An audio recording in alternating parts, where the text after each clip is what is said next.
Hello guys, Solitaire Gamer here, and today I'll be reviewing JoJo's Bizarre Adventure, Stardust Crusaders. This is part 3 in the JoJo series. In this part, the main character is Joseph's grandson, Jotaro. Dio has come back in part 3, and this time as the body of Jonathan Joestar, also known as JoJo in part 1. He seeks to eliminate all surviving members of the Joestar family. Since Dio has come back, members of the Joestar family have gotten a psychic power called Stan.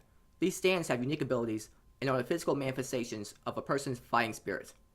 Stans have effectively replaced Haman. The issue with the Stans is that not everyone can handle the power of a Stan, and it ends up destroying the person's body.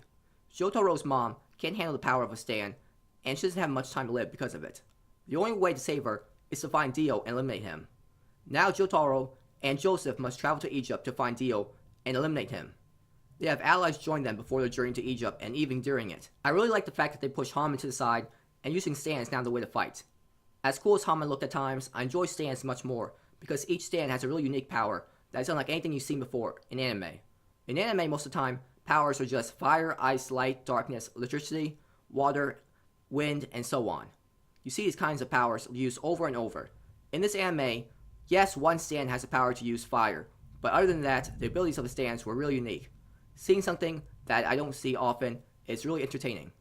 The enemy Stans could control an entire boat, hide in mirrors, attack in dreams, turn into anything metal or glass, turn people into kids, and even stop time for several seconds. These abilities were so unique, and it was entertaining watching Jotaro and his friends try to counter the enemy's Stan's abilities. You could see the author put a lot of thought into the Stan's abilities. It would have been boring if an enemy Stan was just using ice or electricity to attack people with. This show was non-stop action from start to finish. Yes, there was like one episode where there was just talking, no action, but considering there are 48 episodes in its entire anime, that is still a lot of episodes with lots of action. Anyone who really loves action anime will love this show.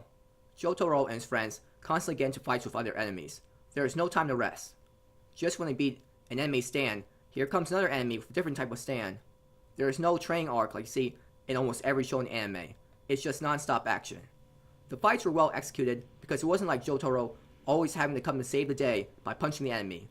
Jotaro, Kakuin, Joseph, Avdol, and Polyknife each get episodes where it is their turn to shine and take out the enemy. Jotaro, in fact, doesn't get that much screen time in comparison to other main characters in shonen anime. I actually like that because it gets boring seeing one person beat the villains every time, like Goku in Dragon Ball and in Dragon Ball Z. I was really entertained by the fights because Jotaro and his friends come up with amazing strategies to counter the enemy Stans that I didn't think of once. I'm glad the show isn't predictable. The final fight against Dio was amazing. Each character did their part in uncovering Dio's power, and seeing Jotaro find a way to beat an almost unbeatable power in time control was amazing. Watching Dio and Jotaro trade punches was really nice to watch as well. When the characters were exchanging punches, the animation looked really nice. Cool fights and abilities are pleasing to look at, but having likable characters is important as well.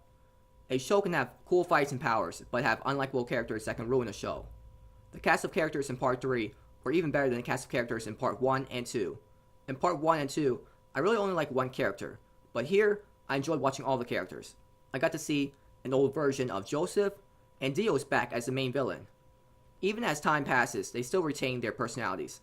Joseph is still as funny as ever, and Dio is still as evil as ever. Jotaro was a great main character.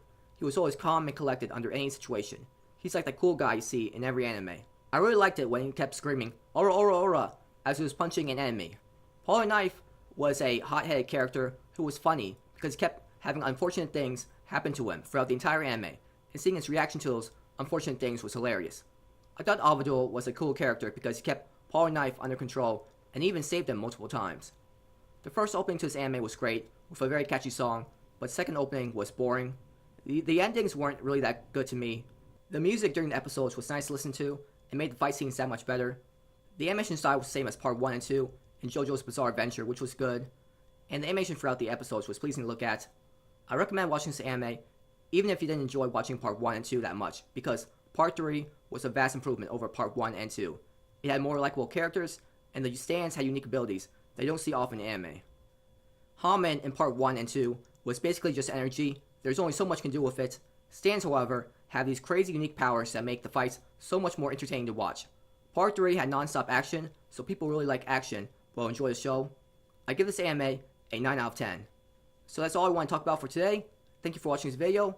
Have a great day or night wherever you are. And please like and subscribe if you enjoyed the video. And please comment if you found anything interesting in the video.